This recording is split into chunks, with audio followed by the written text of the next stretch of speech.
¿Qué tal? Muy buenos días. ¿Cómo están? Llegamos al viernes y qué bueno porque llegamos también a un nuevo mes. Estamos en el primer día de noviembre. 1 de noviembre es para nosotros acá en Grupo Megavisión, como siempre, un placer enorme estar con ustedes y trazarnos también nuestras metas, nuestros objetivos para poder ofertarles, como siempre, una buena programación televisiva. Así es que desde ya, bienvenidos y como siempre, saludándolos a todos los salvadoreños en el mundo, enviándoles desde acá, desde nuestros estudios centrales en la Colonia Escalón, un abrazo fraterno a todos los salvadoreños en el mundo. Bienvenidos a una edición más de Diálogo 21, correspondiente a este día viernes. Saludo cordialmente a nuestros invitados. Bessie Ríos, bienvenido, gracias por acompañarnos. Buenos días, un gusto acompañarles, feliz inicio de mes. Ojalá que este mes sea de mucha prosperidad para todos y todas y que tenga la capacidad de pago del presidente del BCR. Bueno, vamos desde luego a saludar a Romeo Auerbach. Bienvenido, Romeo, ¿cómo estás? Gracias, Ernesto, por la invitación y sobre todo gracias a todos los que nos están viendo. Finalizamos ayer octubre como el mes más seguro de toda la historia de El Salvador. Seguimos rompiendo récords, Ernesto. Bueno, gracias. También saludo a nuestro buen amigo Vladimir Melara. ¿Cómo estás, Vladimir? Bienvenido, gracias. Gracias, Ernesto, igualmente por recibirme. Un gusto compartir espacio con Bessie, con Romeo, contigo y dispuesto a hablar de los temas más importantes en la semana.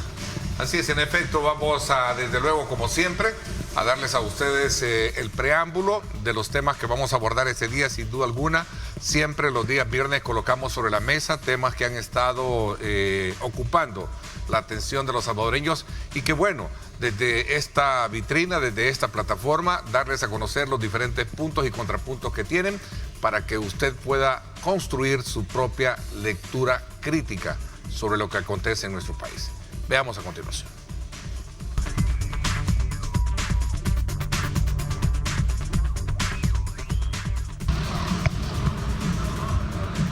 El gobierno de El Salvador ha publicado los resultados del Censo de Población y Vivienda 2024, un proyecto conducido por el Banco Central de Reserva. Este censo, el primero realizado en 17 años, proporciona una visión actualizada sobre el número de habitantes, la estructura de los hogares y su distribución en el país. El presidente del BCR, Douglas Rodríguez, destacó que el censo ha cubierto la totalidad del territorio nacional, permitiendo obtener una imagen precisa de la cantidad de habitantes y su distribución geográfica. Según los datos, la población total de El Salvador asciende a 6.029.976 personas, lo que representa un aumento del 5% en comparación con el último censo en el 2007. Además, el informe detalló la composición de género de la población, la cual se conforma en un 52.8% de mujeres y un 47.2% de hombres, destacando un leve predominio femenino en el país. En otro ámbito, las autoridades reportaron las primeras capturas como resultado del cerco militar instalado en la colonia 10 de octubre, en el distrito de San Marcos, al sur de San Salvador. En las primeras 24 horas de la operación, que responde a un análisis de inteligencia y denuncia de la población, el ministro de Justicia y Seguridad Pública, Gustavo Villatoro, confirmó 3 detenciones. Mientras tanto, la violencia interpersonal también sacudió la capital esta semana en un incidente ocurrido en la Universidad de El Salvador. Luis Carlos, de 18 años, fue arrestado tras atacar con un arma blanca a su expareja, hiriéndola en el estómago y la espalda. Una amiga intentó intervenir y resultó con una lesión en la mano. Ambas víctimas fueron atendidas por la Cruz Verde y paramédicos del Sistema de Emergencias Médicas, según el reporte de la Policía Nacional Civil. Estos y otros temas serán analizados esta mañana en el debate político semanal de Diálogo 21 con Ernesto López. Reportó Jonathan Cortés.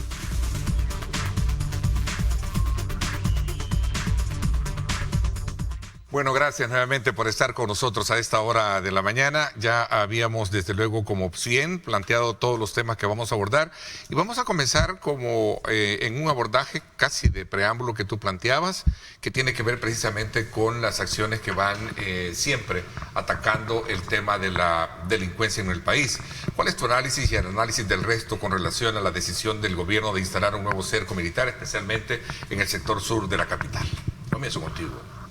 Bueno, yo creo que es una medida que yo comparto. Este es el 9º cerco que se hace desde que se están llevando estas políticas de seguridad. Y creo que es la parte complementaria al Plan Control Territorial, al régimen de excepción, a lo que se ha conseguido. Lo decía al inicio del programa, Ernesto, hemos venido rompiendo récords en estos últimos meses. De repente siempre tenemos, cuando termina un mes, gracias a Dios, rompemos récords de meses más seguros de la historia, y octubre pues volvió a poner más alto ese banderín. 4 muertos en el mes de octubre, ¿se imaginan? Cuando antes estábamos pues acostumbrados a, pues hace poco, hace 10 años, en los últimos gobiernos anteriores, a tener 20, 30 homicidios en un día. Entonces, este plan de hacer un cerco es porque al final los pandilleros terroristas, cobardemente, porque lo que estaban acostumbrados, se imaginan ustedes, más o menos 80.000 pandilleros querían tenernos de rodillas a 6 millones de salvadoreños, y ahora lo que resulta que, pues como se les está capturando y se les está eliminando en esta guerra contra las pandillas, han ido huyendo. Hasta ahí pues ya no es problema de nosotros, se han ido muchos dicen que a Guatemala, Honduras, México, ya será problema de esos otros países, pero los de aquí se han ido a esconder a diferentes lugares. Recuerdo cuando hubo un problema similar en Talnique, y se hizo un cerco allí en Talnique, mataron inclusive al hijo de una señora que era transportista, tenía buses, ¿verdad? Sí. Se hizo cerco similar en Apopa, en la Tutunichapa. Yo creo que esta es la parte de ir inclusive a buscarlos a donde se han escondido. Se encontró, se han hecho ya capturas, más o menos, no sé si son 4 o 6 capturas. La más peculiar, se capturó un pandillero que, según los reportes, tenía meses de no salir de esa casa donde estaba. O sea, sí, se esconden y no salen mientras está el... Nada, ahí le llevaban quizás, me imagino, alimentos o algo. Ok, interesante. Vamos a ver, Ilich, ¿cómo estás? ¿Cuál es tu punto de vista con relación a este tema? Y si coincides un poco bajo el planteamiento que hacía tu antecesor. Gracias, Romeo. Buenos días. Mira, yo creo que yo estoy totalmente de acuerdo en el combate a la delincuencia. Sin duda, me parece que es importante no dejar que se salga de control la delincuencia, y sobre todo cuando se tiene que ver con el tema de las pandillas. Y yo entiendo que esta colonia en San Marcos, creo que es 10 de octubre, es una de las colonias pues que estaba estigmatizada con este tema. Y yo creo que las autoridades están en todas las facultades de poder intervenir. Revisando la información, decían que habían 2.000 soldados y habían desplegado también 500 policías, es decir, 2.500 efectivos de los cuerpos de seguridad para hacer el cerco militar que iniciaron hace un par de días. Y quiero hacer hincapié en el tema de que hay que las autoridades están en la obligación de resguardar la seguridad de la población. Ahora, lo que sí me parece y lo que siempre he sostenido es que en el contexto de que se hace este cerco militar, y por eso siempre yo es que pongo en esa balanza cada vez que hablamos del régimen de excepción, es que si realmente nosotros estamos viviendo en ese país seguro que nos están siempre queriendo vender, ¿verdad? Porque es evidente que El Salvador sufre de causas estructurales en la violencia, en la delincuencia, y que son esas causas las que se deben de atender. Habría que ver las motivaciones realmente, si realmente habían algunos remanentes ahí de estructuras de pandillas, si realmente ¿tú pones esa en duda comunidad... que eso sea en sí, sí, sin duda, parte de ese objetivo? Sí, yo lo pongo en duda porque habría que ver cuáles son las motivaciones. Hay una motivación aquí más bien mediática sobre el tema. Si recuerden de que el régimen de excepción y su aprobación fue utilizado electoralmente en los pasados comicios, tanto como la Asamblea Legislativa como por el señor Presidente de la República. Entonces, en ese sentido, no hay un tema ahí de congruencia, porque nos pasan diciendo que somos el país más seguro. Hoy ya están diciendo del planeta Tierra. Tú lo ves, contradictorio. Entonces, claro, porque ¿cómo vamos a ser un país el más seguro cuando tenemos activo un régimen de excepción y cuando hace un par de horas estamos viviendo en una comunidad o un cerco militar? Entonces eso no cabe en cualquier cabeza, perdónenme. Yo lo que sí puedo entender es que somos un país en el que estamos luchando por la transformación de la sociedad, en la que la delincuencia ya no tenga cabida, y eso sí yo te lo acepto. Pero de que eso, a que me digan que somos el país más seguro, es bien complicado aceptarlo. Entonces, yo creo que en ese sentido, solo que habría que poner sobre la balanza si este cerco militar a qué obedece realmente. Y las capturas que han hecho, que dicen que son 4 o 6, pues deberían de presentar las autoridades la información a la población para que tengamos evidencia si eso hacía digamos, obediencia, digamos, a que se haga este cerco militar. Y solo apunto esto. Recordarle a Romeo que en realidad el día el día más violento de la historia del país, y no el más violento, sino que el fin de semana más violento fue en el gobierno del presidente Nayib Bukele, les recuerdo, con aquellos casi 90 homicidios. No fueron hace 10 años, fueron en este quinquenio pasado. No, está bien. O sea, sé que eso no es así. Este es el gobierno históricamente que ha logrado detener eso. Ese fin de semana negro, que se lamenta mucho esas muertes, estamos hablando de muertes que se suman los 2 días, y de hecho se suma cómo inició el viernes. Esas muertes van, lo que pasó viernes, sábado y domingo. Hay que dividirle entre 3. Definitivamente el año más violento, el 2015, un gobierno del FMLN, estamos hablando... Es que como hablaste por día, mencionaste que antes estábamos acostumbrados a 10 y pues ese fin de semana nos acostumbraron... 20 o 30. Ajá, y ese fin de semana nos acostumbraron a 86, si no recuerdo. Pero viernes, sábado y domingo, o sea que imagínate, entre 3 salen a 30 y algo. Si lo dividís, creo que todavía lo superan los del 2015, pero como la discusión en realidad no es... Es correcto, sí. No es. Solo era como para hacer esa acotación, ¿verdad? Para ser preciso. ¿Cómo te ves tú y tu análisis en medio de ellos dos, Beth? Mira, fíjate que es interesante. La herramienta de los cercos es una herramienta legal que se utiliza para poder acordonar un área y poder extraer, se supone que está en este tema, ¿no?, de la extracción de ciertos miembros de pandilla. Mi preocupación sigue siendo la misma, de que no se sigan cometiendo errores, y nada menos ya este día y el día de ayer se publicaba de nuestro ex seleccionado U17 y U21, Sebastián Romero, denunciaba que le habían capturado a sus 2 hermanos en el marco de este régimen de excepción, a su hermano Gerardo Antonio Romero, de 27 años, y Pablo Alexander Romero, de 22 años, quienes estaban trabajando en el punto de taxis acá en San Marcos. Preocupa porque la familia, los vecinos, digamos los lugares donde ellos se congregaban, los equipos de fútbol, todo el mundo se ha pronunciado porque estos jóvenes no tienen nada que ver con el tema de pandilla. Y que la policía los ha llegado a detener sin orden de captura, más allá de decirles que ellos los tienen perfilados como pandilleros, pero esta gente nunca ha tenido ni un arresto ni tiene antecedentes. Eso es lo que a mí me preocupa de los cercos y del mismo régimen. O sea, no discutes el énfasis, el enfoque de tantear el tema delincuencial, sino el arrastre que esto trae contra personas. Preocupa la violación a derechos humanos de personas inocentes. Yo creo que todavía no han controlado el tema de la delincuencia, por muy que el gobierno diga que sí, ya lo tiene controlado, pues parece que no, porque tiene que estar haciendo cercos y mantener el régimen.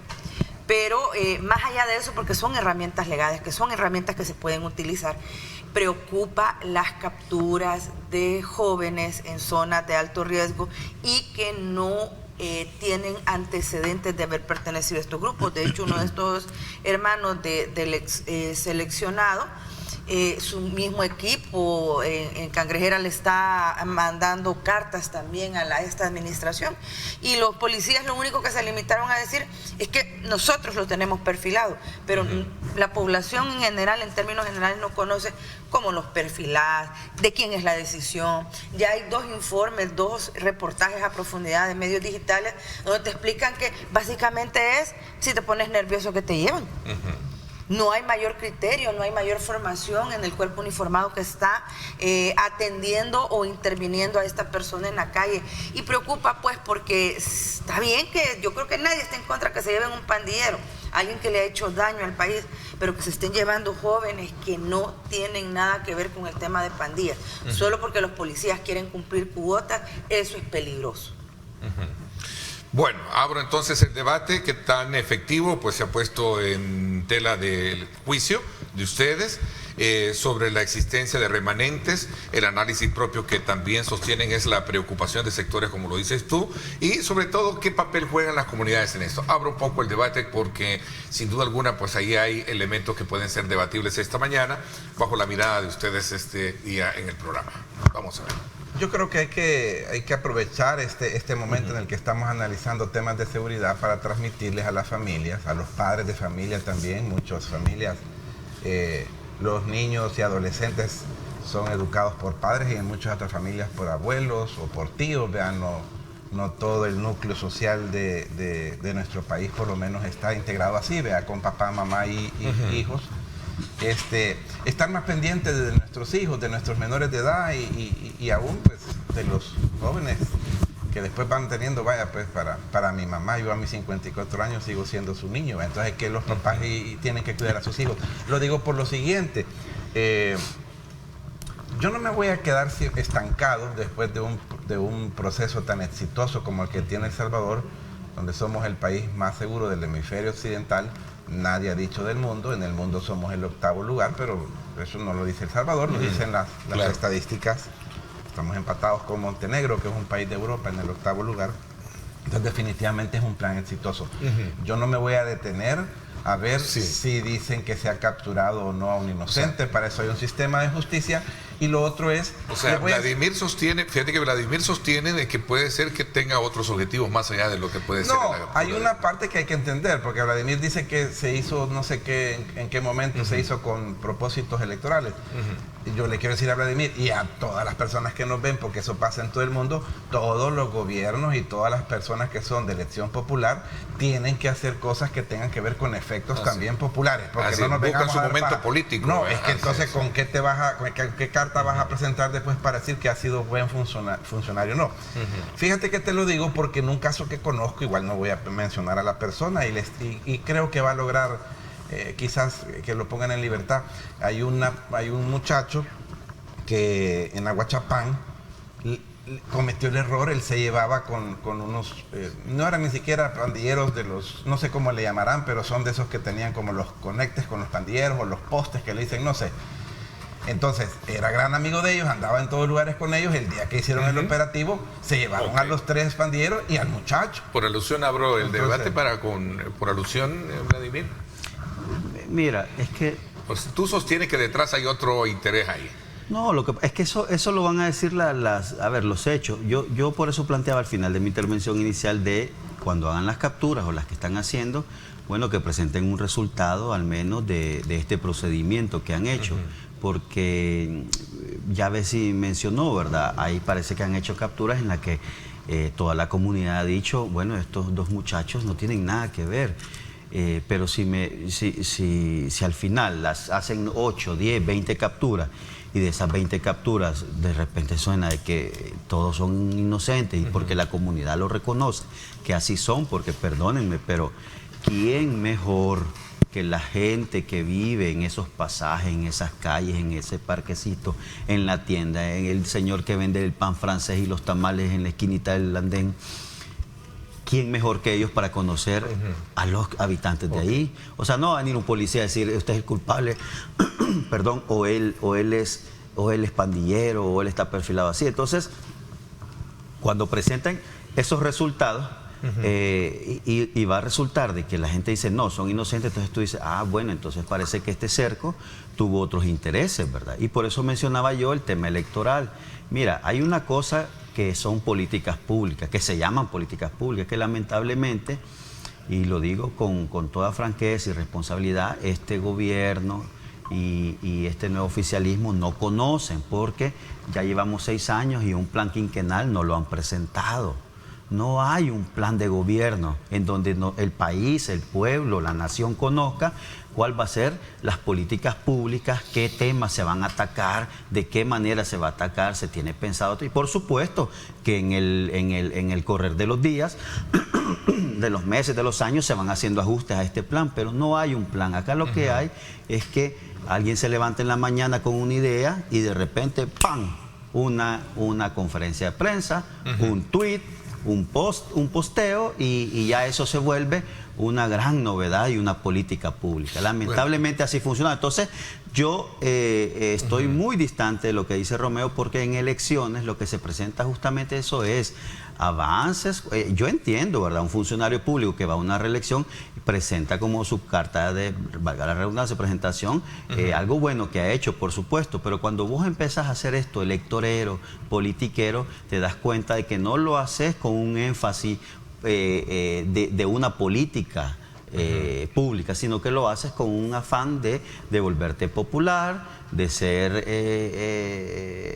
hasta un político, como le dicen, populista, y no con esa visión de un estadista. Entonces, ahí es donde yo veo que vamos se a está ver qué fallando. piensa el resto. Los veo hoy bien serios, bien como que los han regañado los tres. No quieren debatir el punto, para nada. No, fíjate que ¿sí? yo considero que el tema de los Vamos a ver, cercos tienen una pregunta. sigue siendo... Vamos a ver, para planteárselas en todo. Perdón, Betsy. Dale. Me decían que ahí estaba, vamos, ok, Betsy. Ahí está. Ok. Vamos a ver, dice, buenos días.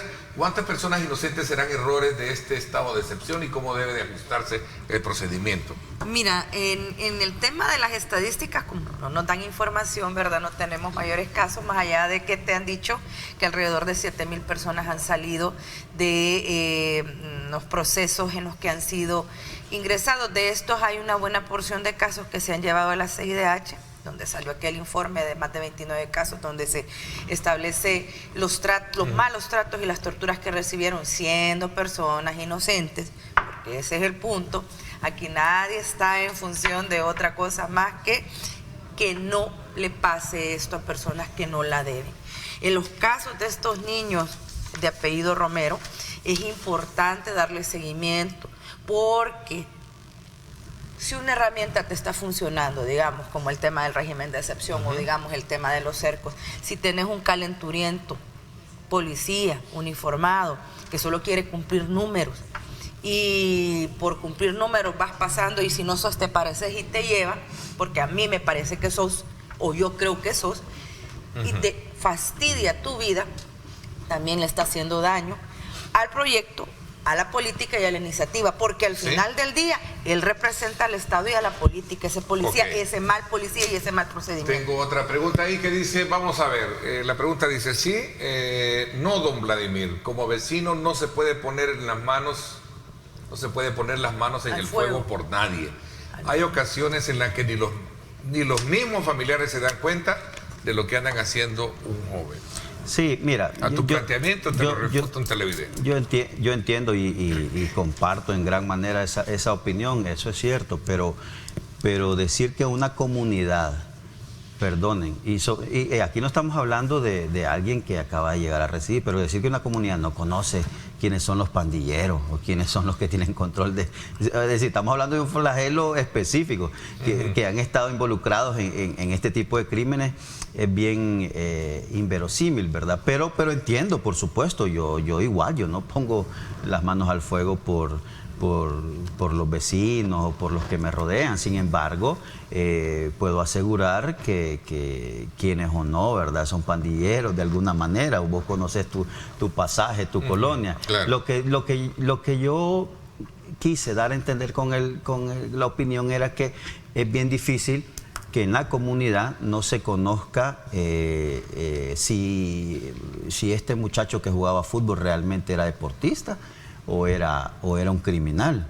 Es bien complicado que tuviste crecer a un niño de la vecina de 2 años y hoy ya es 17 y que te vengan a decir era pandillero de la colonia cuando tú sabes que no. Entonces a eso me refiero. Yo creo que, insisto, nadie conoce mejor a las personas que residen ahí que sus mismos residentes. Entonces esa es una balanza, ¿verdad? Okay. Para poder hacerla. Vamos a ver. Yo lo que para ir siempre, cerrando, porque vamos a pasar a otro tema, ¿no? Yo lo que siempre mantengo y le pido siempre, sobre todo a la población que nos ve, es que debemos de poner cada cosa en su lugar. Quien va a decir si alguien es inocente o no es un juez.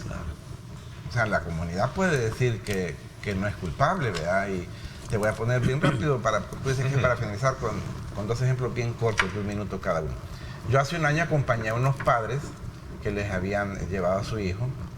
Todavía yo estaba diputado y pues sí, me dio un poco de sentimiento ver a la mamá muy triste y me fui a X lugar donde lo tenían preso, ¿verdad? Y tuve la suerte en ese momento que el subcomisionado salió y me dijo, mire, se han capturado estas 2 personas porque están extorsionando, y sacó los celulares, me puso los audios. Yo le pedí que si podía llevar al papá, no a la mamá se iba a destrozar más. Yo cuando vi esos audios, el papá escuchó el audio y lloró también. ¿Por qué? Porque el papá no sabía, oyendo la voz de su hijo, que estaba extorsionando. Entonces, pueden haber errores, por supuesto, ojalá que sean los mínimos posibles, pero vimos en el caso de Cabañas, a esto quiero terminar, que aquí el sistema judicial ya no existe porque ha sido tomado por la dictadura, ¿verdad? Y todo eso, pero viene un juez de Cabañas y libera a unas personas y dicen que son libres. O sea, ¿en qué quedamos? ¿El sistema sirve o no sirve? Yo creo que el único que puede decir si es culpable o no alguien es un juez. Que haya jueces valientes en el sistema es bueno, pero no necesariamente significa que sirva todo el sistema. Bueno, como cualquier sistema a veces, o sea, pero ese es el sistema que tenemos. ¿Y el criterio de ustedes hay o no hay jueces buenos? Valientes, perdón. La mayoría son valientes y buenos. Hay un par ahí. Después de la purga que hicieron, exceptuando al juez Durán, la mayoría son buenos. De hecho el caso que menciona Romeo, de entrada, de inicio, pues no tuvieron que haber sido capturados estas personas. Entonces, de inicio, pues ese juicio. Eso pasa cuando ya alguien lo dictaminan inocente, porque vaya, hay gente que ha estado presa en otros países. Las comunidades, hay gente que ha estado presa en otros países Santa Marta por homicidio y lo sacan en libertad y dicen, aquí me han tenido 1 año, pero así son los sistemas. O sea, mientras hay que perfeccionarlo, ¿verdad? Pero eso es lo que tenemos. Eso no nos va a borrar lo bueno de lo que se está haciendo con los planes de seguridad. Ok, ¿cómo está esta situación? ¿Será un hecho fortuito, aislado, el tema de este joven estudiante que atacó a 2 estudiantes de la Universidad de El Salvador? Un tema también que no dejó de llamar la atención. Y vamos a entrar también al tema relacionado con el censo, que nos deja también una constelación de información muy importante para analizar el enfoque de las políticas públicas y algunos elementos también que identifica a la sociedad misma como factor clave para poder saber cuántos somos, qué hacemos y hacia dónde podríamos ir. Vamos a la pausa, gracias por estar con nosotros, son las 7 de la mañana en punto, regresamos con más.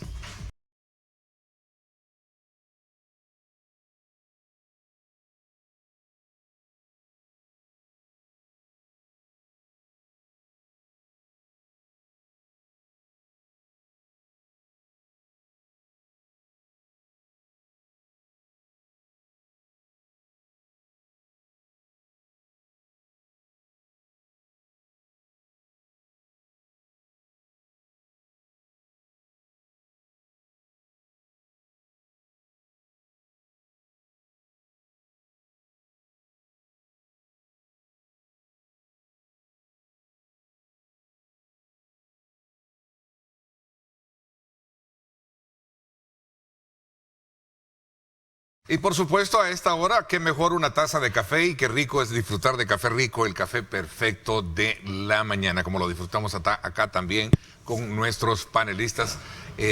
Café Rico, calidad rico. Así es que aquellos que nos acaban de sintonizar, bienvenidos. Vamos de inmediato a pasar a ver este tema de los estudiantes. Tú vi un tuit que colocaste en tu cuenta, que hacía una reflexión con relación a este tema. No sé si lo tenemos ahí en pantalla para poderlo poner en perspectiva. Lo cierto es que las autoridades en algún momento confirmaron el ataque. Además brindaron detalles acerca de cómo pudo haber ocurrido esta situación. Y sobre todo pues deja abierta una gran pregunta, ¿verdad? ¿Qué es lo que está pasando en nuestra sociedad? ¿Qué opinan de este caso? ¿Se le debe poner más atención al tema de salud mental? ¿Qué medidas se deben de llevar a cabo en un recinto? Creo que las universidades son bien abiertas en ese aspecto por el flujo, digamos, frecuente, ¿verdad? Y mayoritario de estudiantes. Ahí está el tuit, por cierto, que tú colocaste. No, ese es el otro. Ese es el otro. ¿Cuál es el otro? Pero si quieren lo pueden poner, no hay ningún problema. Mira qué tremendo. Vamos a pedirle a la producción. No, porque eso es antirreligioso. Ese otro que estaban por... bueno, pero qué bueno. Vamos a ver, dejémoslo así. Me dice qué bueno ya que también... leyeron.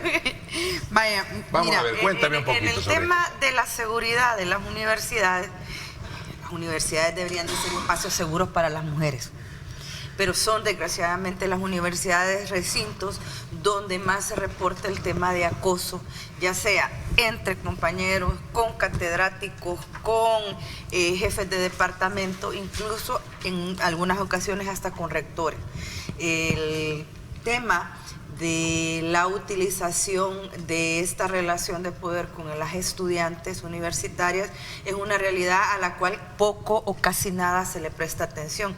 De hecho, creo que solo es la UCA, creo que tal vez la Matías y tal vez la Universidad de El Salvador, que medianamente tienen un esbozo de protocolo de atención para una estudiante que reporte este tipo de condiciones.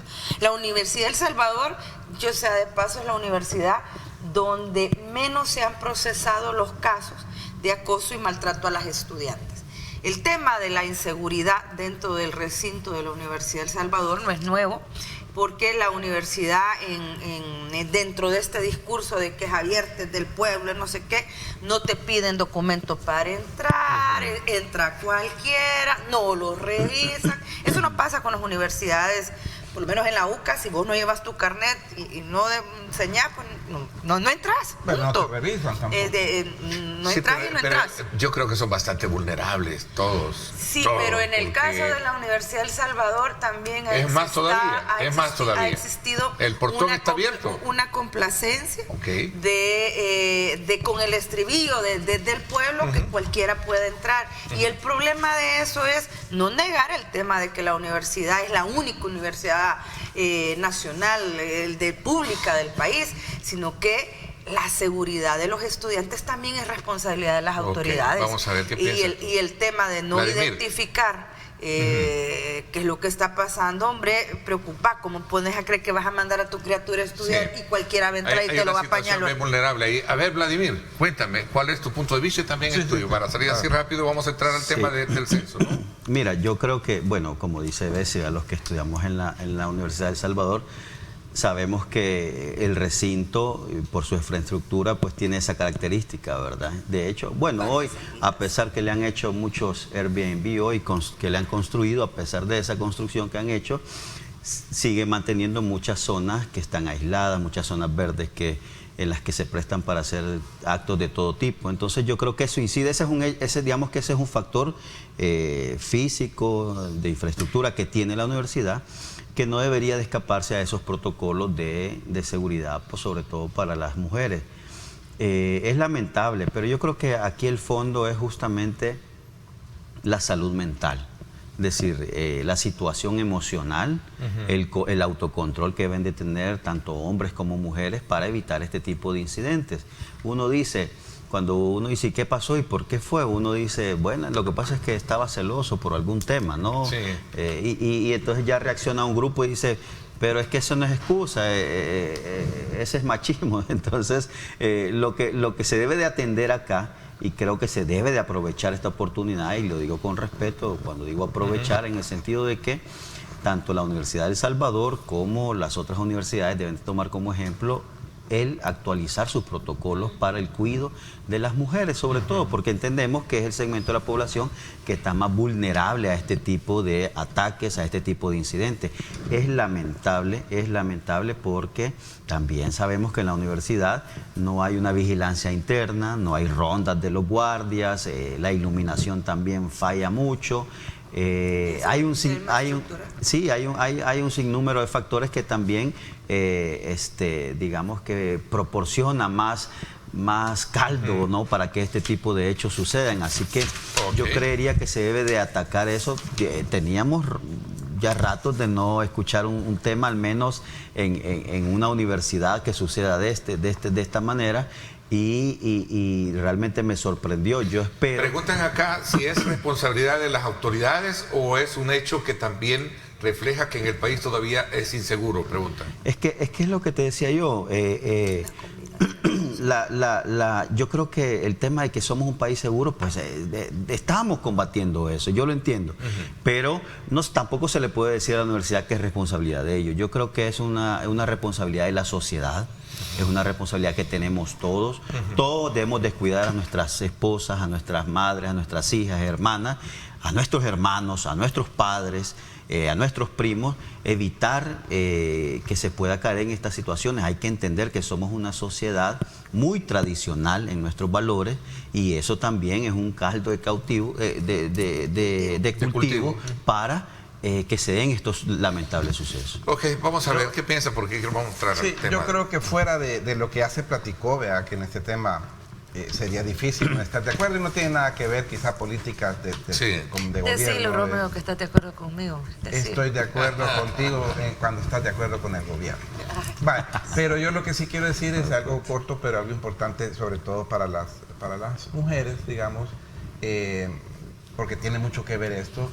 No esperemos, de verdad lo digo de corazón, no esperemos a que exista un segundo acto de violencia de tu pareja o algo. O sea, ténganlo por seguro, un hombre que tiene un acto de violencia contra una mujer, quiere decir que tiene un patrón y lo va a repetir. Eso es mejor primero dejarlo, porque si no, después lo que vienen es o denuncias en juzgados bien difíciles, o estadías en un hospital, o peor todavía, terminar en un cementerio, ¿verdad? Entonces, porque este caso tiene mucho que ver con eso. Aparentemente, sí, las universidades y las instituciones tienen que ver cómo tienen más cámaras de vigilancia, más controles en las entradas y las salidas, pero el primero que se tiene que cuidar es uno. Entonces, los factores que tocaron los compañeros, estoy de acuerdo, el caso es preocupante cuando se dan casos así, pero los primeros que nos tenemos que cuidar somos nosotros. Bueno, señores, tenemos un nuevo censo. La pregunta del millón es... ¿qué nos puede dar como lectura un tema de esta naturaleza que refleja varios aspectos sobre, digamos, el ADN de una sociedad, de un país como el que estamos? Me gustaría ver si te doy la palabra para que arranque con eso. Mira, interesante porque el censo vuelve a confirmar que existen más hogares en los cuales las mujeres son jefas de hogar. Hay mayoría, ¿no? Y además el tema de la pobreza. Esta frase que se ha utilizado ya por décadas y que no logramos cambiarla, sigue siendo una frase importante en El Salvador.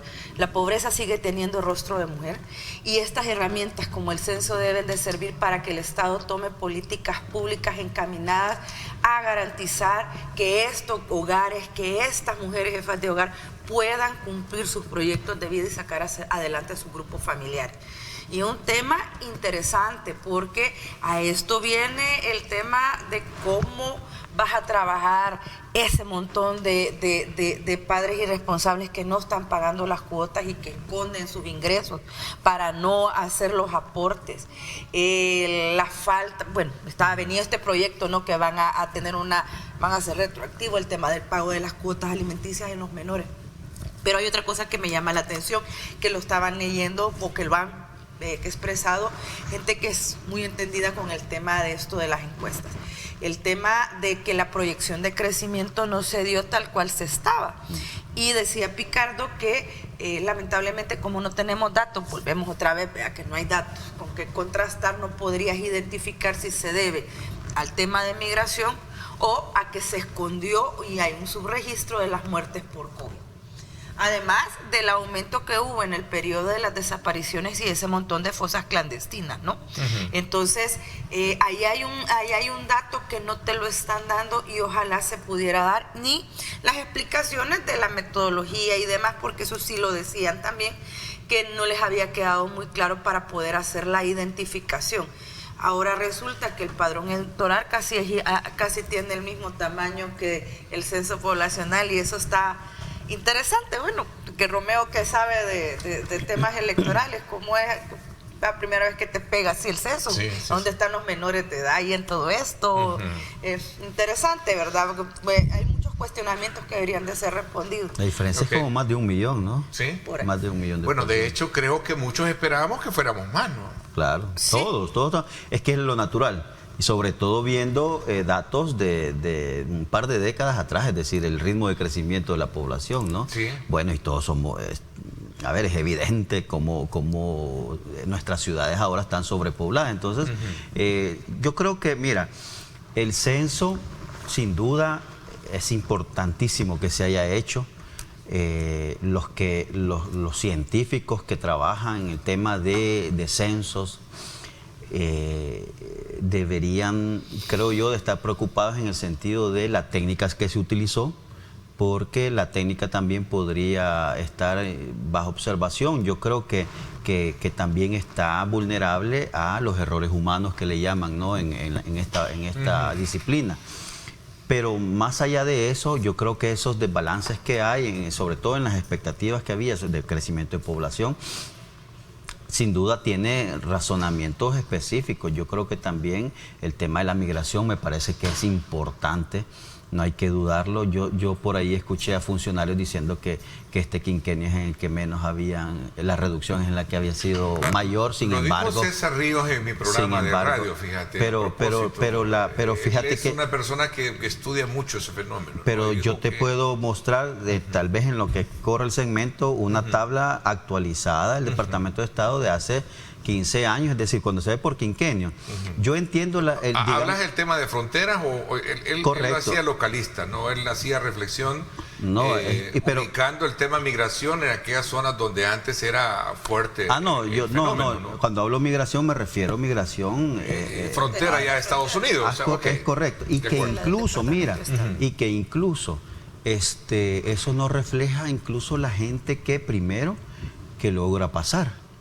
Y segundo, la gente que se mueve en puntos ciegos. Es decir, hay factores que realmente modifican esos números. Entonces, es interesante porque hay tanta información que no conocemos porque también se escapa de esta encuesta. Incluso hay un factor que hay que reconocerlo, que a lo mejor es mínimo, pero también la gente en los hogares miente también cuando da datos. Y ese es ahí hay un grado de error que también las encuestas en sus parámetros también lo toman en cuenta, pero sucede. Hoy estoy mal económicamente, pero tengo fe, como aquella encuesta. No, sí, sucede. O por ejemplo te dicen, miren, porque también da pena, es que también te llegan a entrevistar y te dicen, mire, y en esta vivienda, ¿sus papás trabajan los dos? Sí, te dicen, por no decirte no, solo mi papá o solo mi mamá.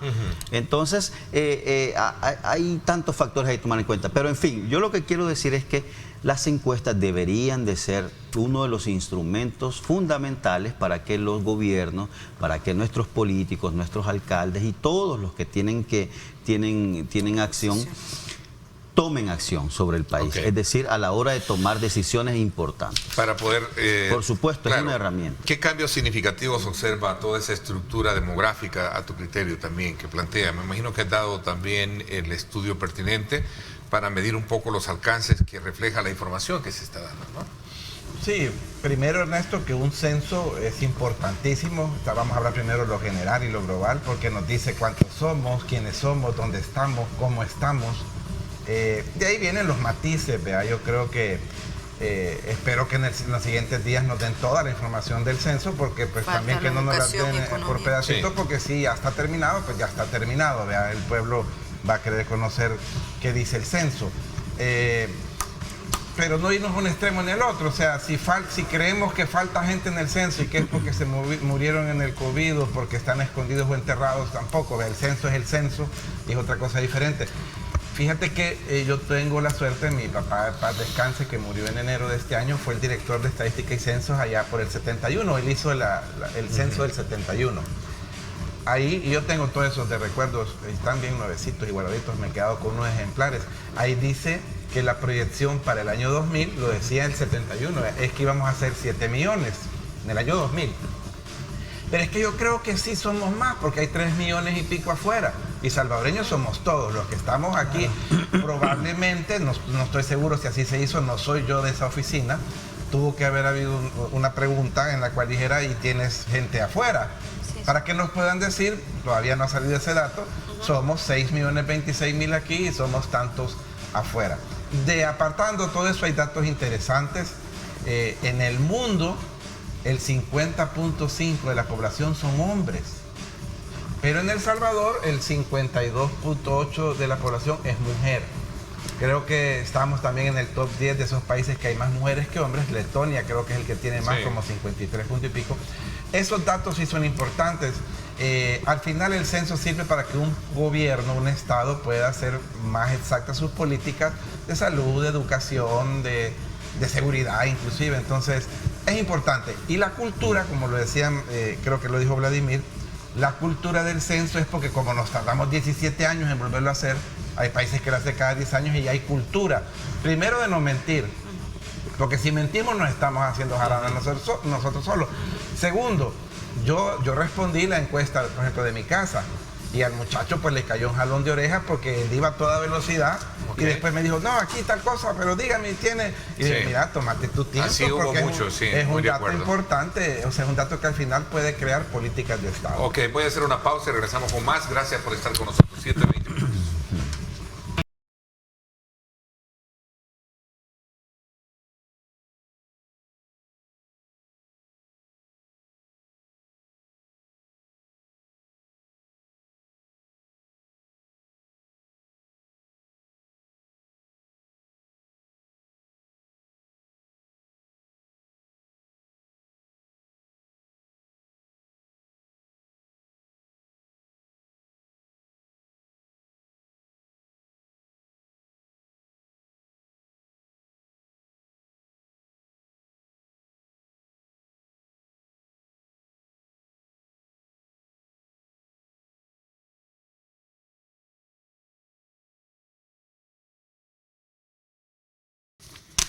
Bueno, gracias nuevamente por estar con nosotros. Otro tema importante que este censo refleja es que San Salvador y La Libertad tienen la mayor cantidad de concentración de población, ¿no? Aunque realmente ese no es ningún tema sorprendente. Toda la historia, quizás de los últimos 50 años, después de San Salvador, La Libertad.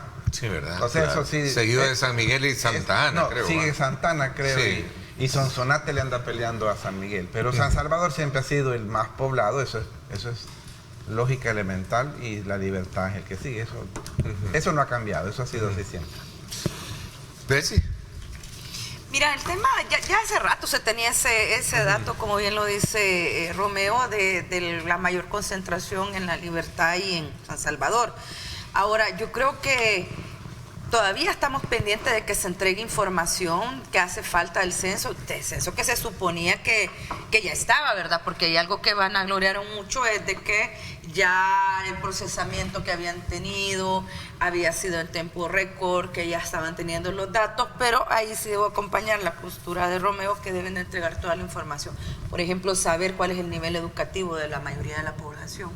Y tratar de identificar en alguna medida la gente que reside fuera, no necesariamente solo en Estados Unidos, sino que en el resto de países, porque eso nos daría una mejor idea.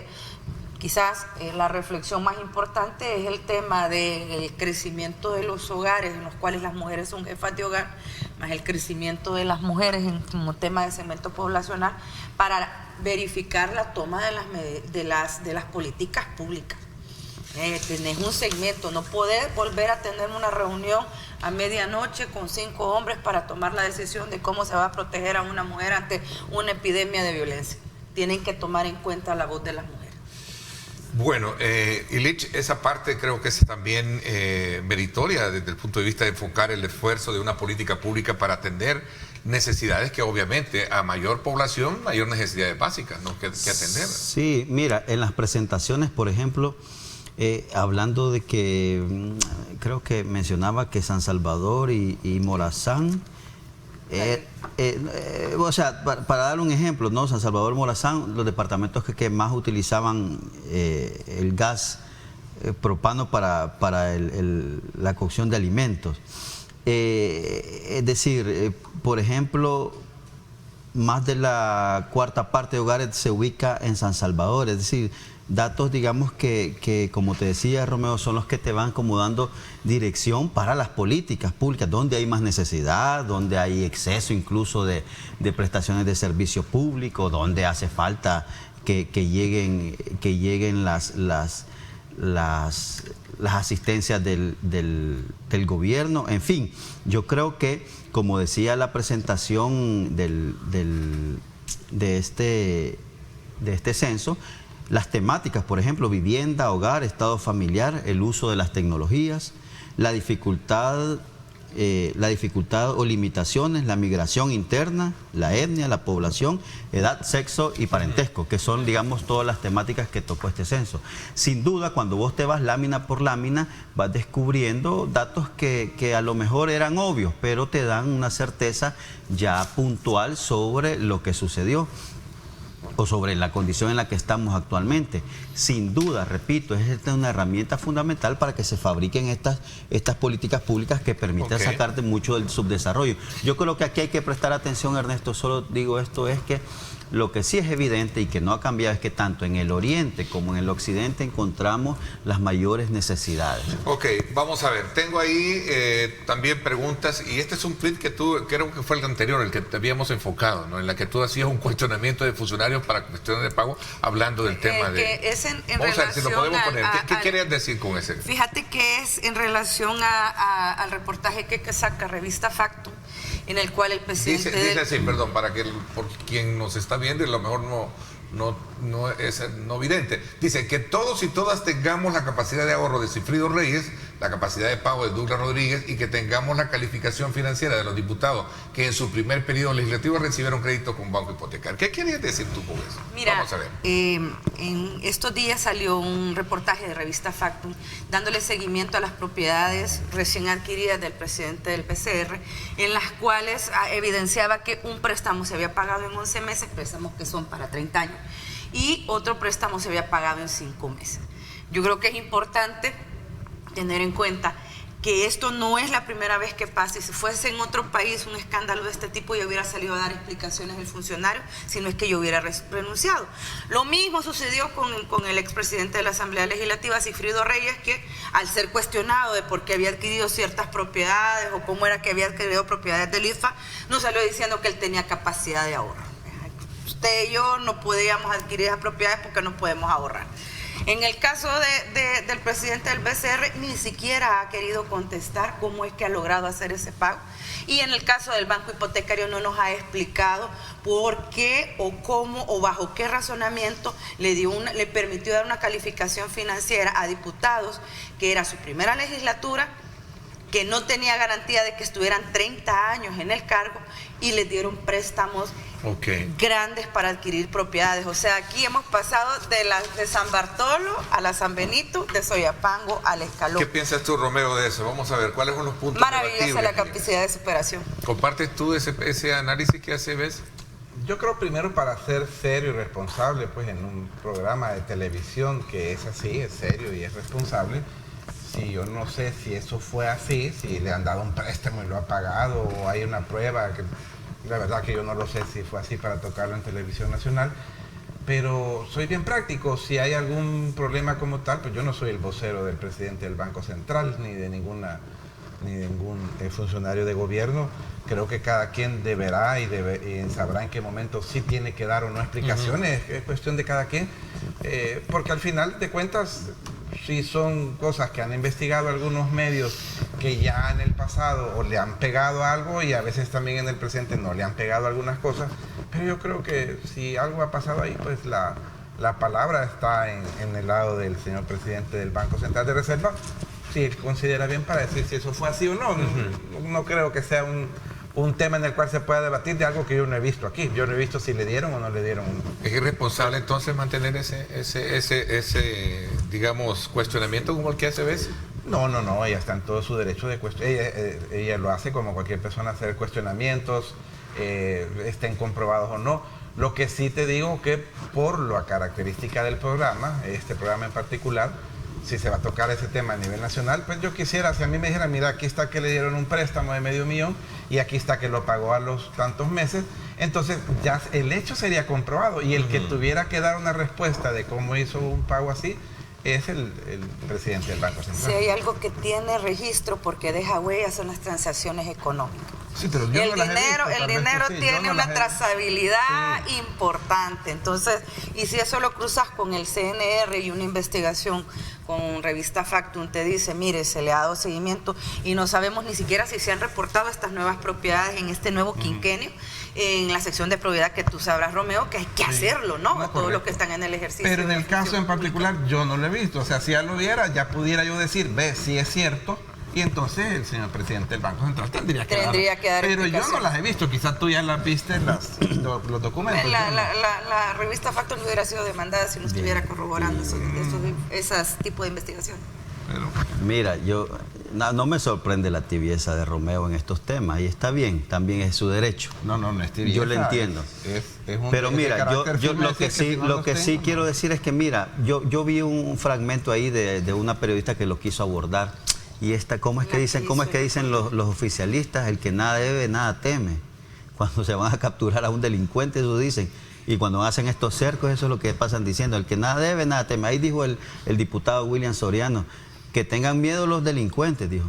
¿Qué le costaba al presidente, hombre? Si es una obligación, es tan fácil defender a uno la moral, su ética, su coherencia, en dar una postura. Yo creo que ojalá que este funcionario y otros funcionarios a los que muchas de estas investigaciones pues los tratan, incluso los buscan primero para pedirles sus opiniones al respecto de las investigaciones, pero se rehúsan. Entonces, yo repito, cabe aquí este hecho de que el que nada debe, nada teme, o aquí no cabe.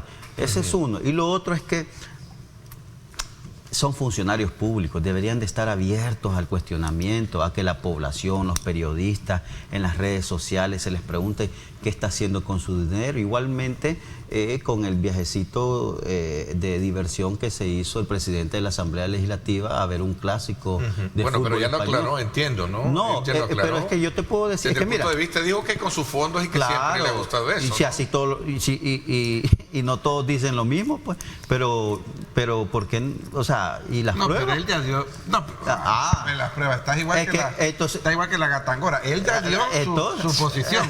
No, él ya dio su posición. En lo del presidente del PCR lo estás mezclando con alguien que ya dijo. No, te digo yo que pues sí, yo te puedo decir, yo hice un viaje, sí, es con mi fondo y ahí murió el tema.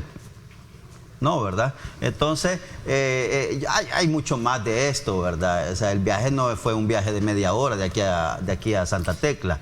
Hay muchas preguntas. Yo lo que quiero decir con esto es que los funcionarios, sobre todo estos funcionarios que tenemos ahora de turno, que se enfrascaron tanto en hablar de ética, qué iban a hacer aquí, que iban a ser diferentes, que ya no iban a ser ni ladrones ni magos, que iban a ser personajes totalmente probos, nos están demostrando lo contrario. No se presentan ante el escrutinio público, se enojan cuando los buscan para preguntarles al respecto.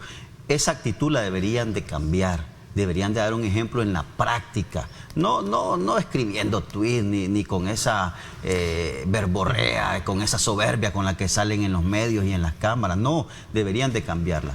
Ahora, lo que sí quiero cerrar con esto es que, con este tema, es que hay que tener mucho cuidado. Yo creo que la justicia salvadoreña debería de ser para todos pareja. Cuando hay indicios, yo creo que aquí lo más lógico es que la fiscalía se active y pueda actuar, ¿verdad? Lo que pasa es que no está funcionando todo el andamiaje que lleva a prevenir esto, que es corte de cuentas. Correcto. Probidad. El resto de instituciones que están encaminadas a vigilar cómo están manejando los fondos. Yo siempre pongo de ejemplo, Romeo, tú te vas a acordar que por algo mucho más ínfimo de esto, muchísimo más ínfimo, se hizo un gran escándalo, que fue aquella famosa compra de una papaya que costó creo que $1. Que la presidenta de ese entonces, que fue la señora Lorena Peña, lo reportó ahí en la caja chica, de $1. Y se escandalizó El Salvador completo por una compra de una papaya de $1. Ahora, acuérdate que ya caían mal. Pues, pero por eso te digo, porque hay raseros distintos. Hay una bancada que cae bien. Hay raseros distintos. Yo lo que comparto eso, pero hay raseros distintos. No entonces, por eso es que te decía yo, ¿cómo se hizo un escándalo por una compra de una papaya de $1? Y hoy que estamos hablando de dinero importante, y que incluso muestran soberbia cuando les preguntan, y usted dice, bueno, parece que aquí la gente está como que está midiendo distinto. Mira el debate con él. Pero hay que aclarar algo porque la pregunta de Neto tenía que ver con el presidente del BCR y tú metiste el presidente de la Asamblea. ¿Y por qué tengo que los separo? No soy el defensor de nadie, de ningún funcionario ni el vocero. Pero el presidente de la Asamblea ya dio una explicación. Y en las redes empezaron a comparar, y yo te voy a decir cuál es la diferencia, con el caso del diputado Carlos Reyes. Y si te voy a decir, te vuelvo a repetir la diferencia. Carlos Reyes se fue en misión oficial, pagado por la Asamblea Legislativa, diciendo que iba a algo oficial al Mundial de Rusia 2018, y si no es por un youtuber mexicano que estaba haciendo un en vivo, no se ve atrás él y Darling Mesa. Y Goodman, el funcionario que tienen ustedes ahorita. Bueno, pero ¿era funcionario en aquel momento? No. No, era entonces, él no era funcionario. Pero funcionario ahora, y ahí andaba. Pero fue el 2018, estás igual que Volviendo al Futuro vos, pero fue antes. Ahora, ahí está Darling Mesa y Carlos Reyes. Entonces, por eso salió Carlos Reyes. El presidente de la Asamblea se ha tomado una foto que ha publicado, no sé. Luego que el video se hizo viral, no es que...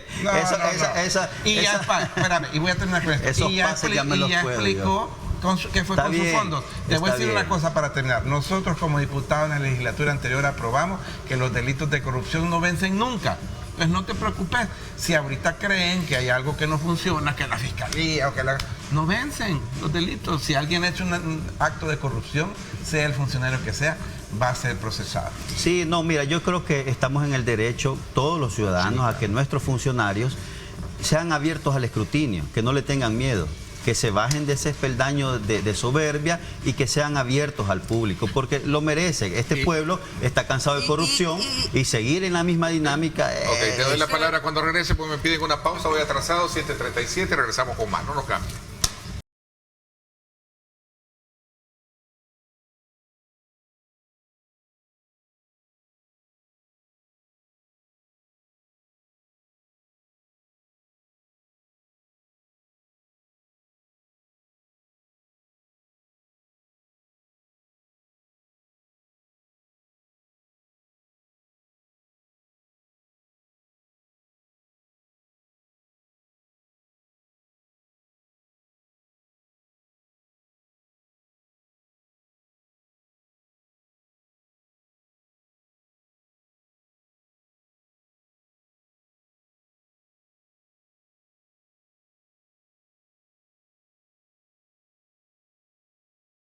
Bueno, gracias nuevamente por estar con nosotros. Había quedado darte la palabra para cerrar ese tema de la cual sale a relucir el caso del viaje y también del tema de... Yo creo que es importante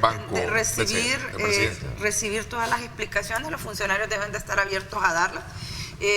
Más allá, pues, de decir o de salir huyendo ante los periodistas, ¿no? Y no querer dar la cara. El que nada debe, nada teme, y eso lo ha dicho esta administración, sin duda, como lo dice Vladimir. A mí sí me gustaría tener la posición del banco hipotecario. ¿Bajo qué criterio financiero a alguien que es su primera legislatura, que no hay garantía que va a estar 30 años en ese puesto, se le dan préstamos de hasta 30 años? Eso en la banca comercial no se da, y se da con fondos del banco público estatal. Eso preocupa, hombre, porque mientras la gente y una generación completa no está teniendo acceso a vivienda, pues la nueva bancada han pasado a mejor vida, ¿no? De estar en Soyapango, en San Bartolo, a pasar a otros lugares. Y no es que uno no esté de acuerdo con la superación. Vida, pensé que era otra cosa. No cree en la superación de estas personas, sino que el punto es que tampoco puede ser tan efervescente este cambio de vida, después de andar salteado, de fiarle a la señora de enfrente del lugar de trabajo a pasar en camioneta.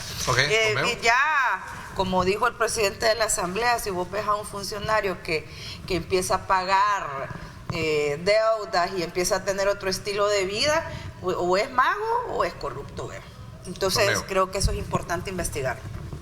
No, ante todo siempre la transparencia, pero te repito con la responsabilidad de que yo, por ejemplo, voy a seguir hablando del presidente del Banco Central, que creo que es un caso muy diferente al del presidente de la Asamblea, porque estabas hablando de que se supone, voy a decir, porque yo no lo he visto, que le dieron un préstamo de $500,000, y en el otro caso estamos hablando de un viaje que él ha aclarado que es fin de semana y con sus fondos, él ya salió a aclarar. Creo que son casos diametralmente opuestos.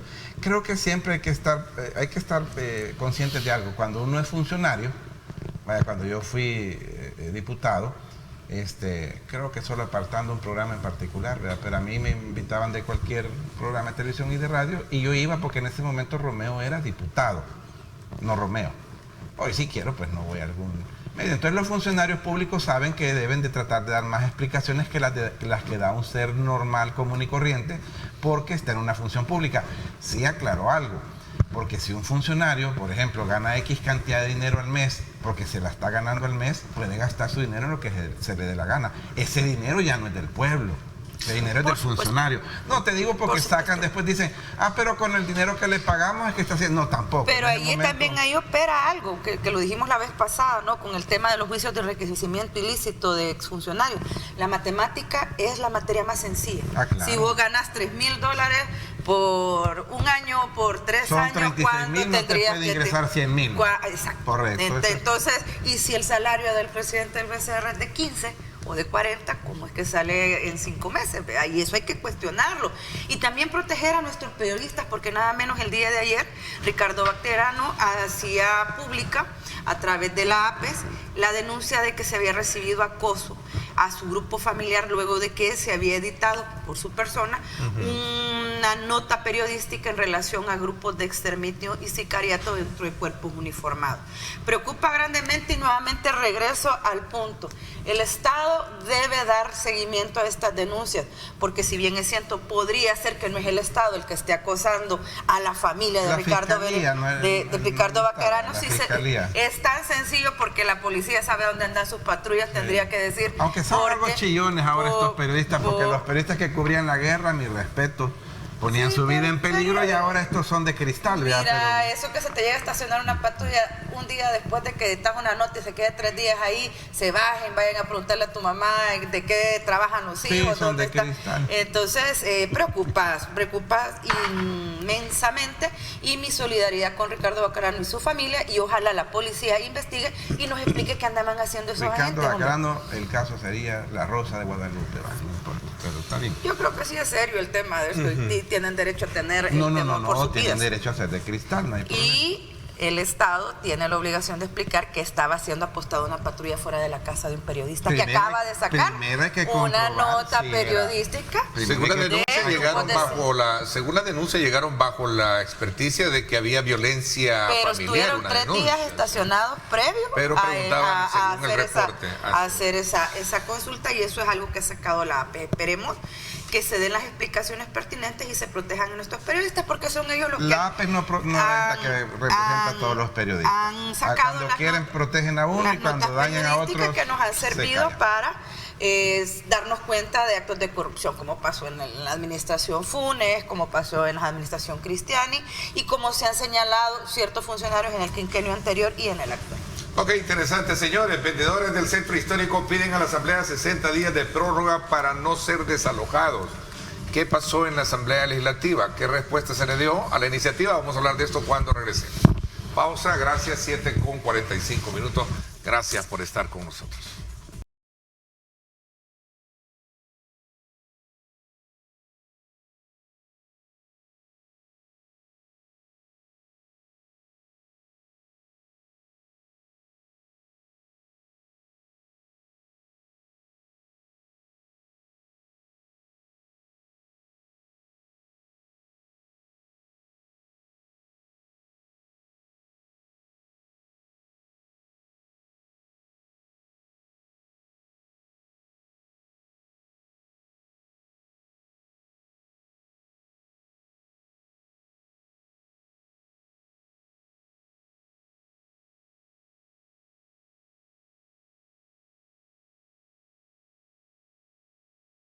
Bueno, gracias nuevamente por estar con nosotros. Esta situación para los vendedores en el centro histórico que han pedido una prórroga para este periodo de fin de año, quedarse precisamente en el sector, creo que la 7ª Avenida Sur y 4ª Calle Poniente y 9ª, creo que también que van a ser desalojados.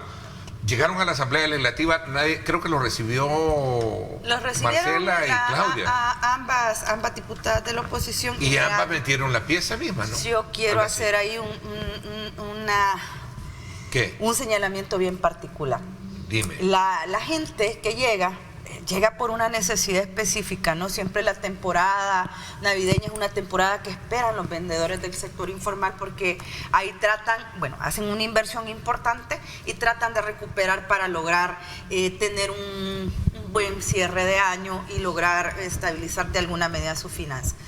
El solicitar el permiso para estar en las calles no es nuevo, se ha dado siempre, es para ayudar a esta economía, a estos pequeños grupos que están sobreviviendo y me parece que es un tema de humanidad y un tema de solidaridad poder hacerlo. Lo que a mí me preocupa es que la oposición decide recibirlos cada quien por su lado y cada quien por su lado, o sea, yo con vos no me siento, aunque los dos seamos de oposición. Vos los recibís y después los recibo yo y cada quien presenta su pieza por separado. Hombre, que no les da la cabeza, que solo son 3. ¿Y qué habrá pasado ¿Cómo ahí? se les ocurre que van a presentar uno y la otra lo otro? ¿Y qué les pasa? ¿Qué parte no han entendido que la oposición debería de articularse de mejor manera? Ya se les dijo en todos los idiomas. El protagonismo, aquí te preguntan, canibalismo, protagonismo político, ¿qué quiere buscarse ahí? Yo siento que hay un tema ahí de protagonismo y es bien complicado porque al final del día es la población la que está siendo afectada. Imagínate que no tenés opciones en la oposición. La última encuesta te dice que más del 60% de la población no tiene partido político y no tenés opciones. No tenés opciones. ¿Tú has visto, Mar, que las dos llevaron con la misma...? Yo lo que observé fue una oposición de dos partidos políticos con poco cerebro, poca mente, que lo que buscan es protagonismos individuales y querer ir adelante de la carrera. Hoy le corresponde a Claro, para que quede grabado para la posteridad que en eso de que poco cerebro estoy de acuerdo con Bessie. El problema está, Bessie, que aunque se hubieran unido, siguen siendo 3 votitos de 60, o sea... Yo creo que yo soy bien práctico. Yo le haría un llamado a los que están cayendo en el error, porque Claudia Ortiz se va a meter allá al Ministerio de Salud y entonces ella representa a los médicos, representa a los obreros, representa a los campesinos, lo que ella quiera. Pero es una diputada, una sola diputada, su partido tuvo un solo diputado y viene de votos, eso es mi perspectiva, viene de votos de sangre, así le llamo yo, de pandilleros. Que no lo has comprobado, No, pero estadísticamente y de resentidos de Arena. Yo me meto a ver los resultados, veo que Arena pegó un bajón y si he pasado los 3 años anteriores diciendo liberen a los inocentes y libérenlos ya y no estoy de acuerdo con el régimen, votaron por ella los que no estén de acuerdo con el régimen, que es una chiquitinada poquita, pandilleros y familiares de pandilleros. Ahí está, eso es una cuestión matemática. Pero vamos a los hechos. Yo le doy un consejo a los que a veces llegan a buscar a estas señoras que están en campaña. La Asamblea Legislativa es la que da los permisos para estar ahí, para vender. Porque entonces vayan a pedírselo también al presidente de la República, al ministro de Salud, al cuerpo de bomberos. ¿Y si no te recibe la alcaldía? Sí, pero ¿Y entonces, la Asamblea por de la eso Casa estoy del diciendo, Pueblo? vayan a cualquier otro lugar. No es la Asamblea la que les va a dar ese permiso de estar ahí. De hecho, la Asamblea pudiera aprobar que les den permiso. Medidas transitorias. Y no funciona así. Ahí hay una alcaldía. Yo creo que por empatía, si de verdad hubiese algo ahí que les pudiera ayudar a ellos, habría que sopesar la alcaldía, pero siempre va a ser el otro año lo mismo, porque va a ser de que déjenme nada más en diciembre. Si se está haciendo un reordenamiento hay que respetarlo. Pero no es en la Asamblea que se va a dar eso. Y por favor, a los que están buscando, yo les voy a dar un consejo, pero es cosa de ustedes, ¿verdad? Si buscan a Claudia Ortiz, un voto van a tener de 60, esa es la posibilidad que tienen. Entonces no les va a pasar, no les va a pasar. busquen a la gente que les pueda aritméticamente ayudar. Si es un tema legislativo y si es un tema como el de estos vendedores, con mucho respeto, traten de buscar a la alcaldía y sentarse y ver si hay una posibilidad que les dé chance de... Vamos a ver, Illich, ¿cuál es tu postura con relación a este tema que traza un eje político, un eje social y económico para estas familias? Sí, mira, yo creo que, bueno, el centro de San Salvador es fundamental para la economía, ¿no?, de este país. Y sin duda, como lo decía Bessie, casi que año con año los vendedores hacen clamor, ¿no?, porque se les deje, porque siempre hay esos rumores de que los van a mover de sus puestos, de que están que el reordenamiento hoy les toca su calle y todo lo demás. Yo creo que, mira, hay una evidencia de un desprecio casi que brutal contra los vendedores en estos años anteriores, y yo creo que una salida se les debe de dar, una salida digna. Yo creo que ellos tienen el derecho. Todos reconocemos que el último trimestre de cada año pues se vuelve con un dinamismo económico mayor al que tradicionalmente están los 9 meses anteriores, y en ese sentido se les deben de brindar oportunidades. Yo creo que la alcaldía debe de sentarse con ellos y darles una oportunidad para que ellos puedan tener, digamos, un reintegro de sus inversiones, que puedan tener un movimiento pues mayor de su economía. Ahora, y esto de la Asamblea Legislativa que sitúa Bessie, ¿cómo lo ves? Sí, yo quería comentar eso también. Yo también estoy un poco como, le hallo un absurdo a que no hay un entendimiento en estos partidos políticos. ¿Y sabes por qué? Porque ellos tienen unas grandes similitudes. Son dos partidos de derecha. Conservadores. Ultraconservadores. ¿Ya? Casi que ambos en su historia reciente, con un apoyo total de la gran empresa de este país, incluso de la oligarquía. Estamos hablando de Arena y del partido Vamos. Entonces, no sé, yo creo que más allá de eso, creo que está el tema de protagonismo que hay entre los dos personajes principales de estos partidos políticos. Yo creo que deben de sentarse y, por el bien al menos de sus intereses, de este espectro político que es de derecha, pues no encuentra. ¿Qué tiene que ser la Asamblea ahí, como dice Romeo, que es que mira, no tiene nada que ver la Asamblea y llegar a la Asamblea? Yo creo que sí, si la Asamblea puede generar una recomendación al Consejo Municipal de San Salvador. Entonces eso no lo tenían claro. Incluso una recomendación. Incluso puede sentarlos en una comisión ad hoc. Es decir, si se toma con seriedad ese tema, con importancia, a ver, si se les dice, a ver, estamos hablando de la economía de estas familias, y no son pocas familias, son cientos de familias, y si se les da un espacio, yo creo que se puede generar un cambio en la postura de la alcaldía, del consejo. Entonces, pero sí, aquí quiero hacer un paréntesis. Yo creo que estas familias también y estos vendedores deben de buscar a los concejales también, a concejales de la alcaldía municipal de San Salvador Centro, para que ellos puedan meter a discusión este tema. Eso es fundamental. Como dice, a ver, el zapatero a tu zapato también, ¿no? Eso sí tiene razón Romeo, y yo creo que... Ahí está Simón, vaya, pueden buscar a Simón. A cualquier otro, No, yo digo a cualquier concejal. Sí, no, a cualquier... Pero mira, aquí, como dices tú, la aritmética es importante. Deben de buscar también a los concejales de Nuevas Ideas, que lamentablemente son los que paran y son los que promueven pues este desprecio a los vendedores. En este caso, el alcalde Mario Durán y sus concejales. Entonces, deberían de buscar esos canales, hacerlo evidente, hacerlo público, buscar apoyo en redes sociales, en los espacios definitivos, porque de otra manera no lo van a lograr. Insisto. Y deberían, tienes razón, deberían buscar a la alcaldía, y de verdad lo vuelvo a repetir, y no deberían de buscar a Claudio Ortiz y a Marcela Viator. Pero es mi consejo. ¿Pero por qué ellas no? Si nosotros lo recibieron. Vaya, Ernesto, otro partido. Pero si tú quisieras algo, vaya, en la asamblea como Ernesto, dime. Y tú quieres que tenga al menos la mitad más uno de los votos. Tú no por el tema de que no va a tener impacto. Pero es que yo quiero lograr mi objetivo. Sí, exacto, sí, ya te entendí. Entonces, ¿cuál es lo que pasa es que el ciudadano tiene derecho a buscar a cualquier diputado, porque son representantes del pueblo entero, ¿no? Pero vamos a la practicidad. Pero quiero lograr mi objetivo.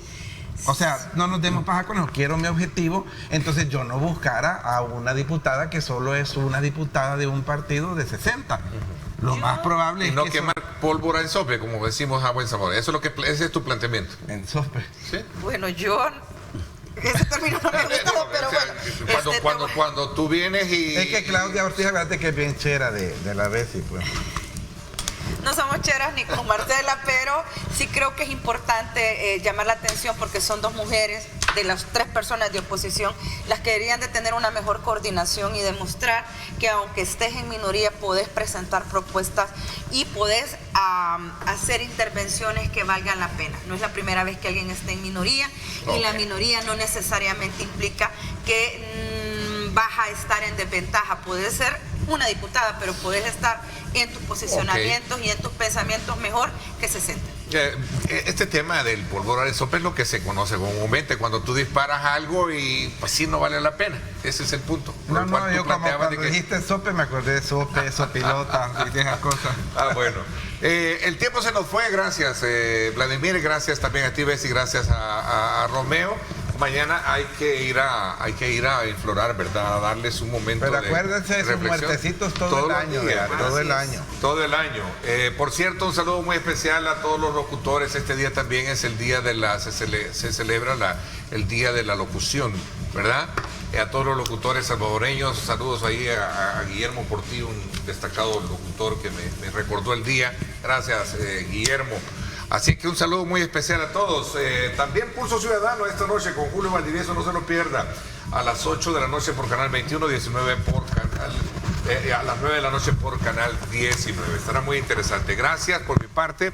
Esto es todo por hoy. Pásenla bien y como siempre recuerden lo más importante, amar a Dios sobre todas las cosas.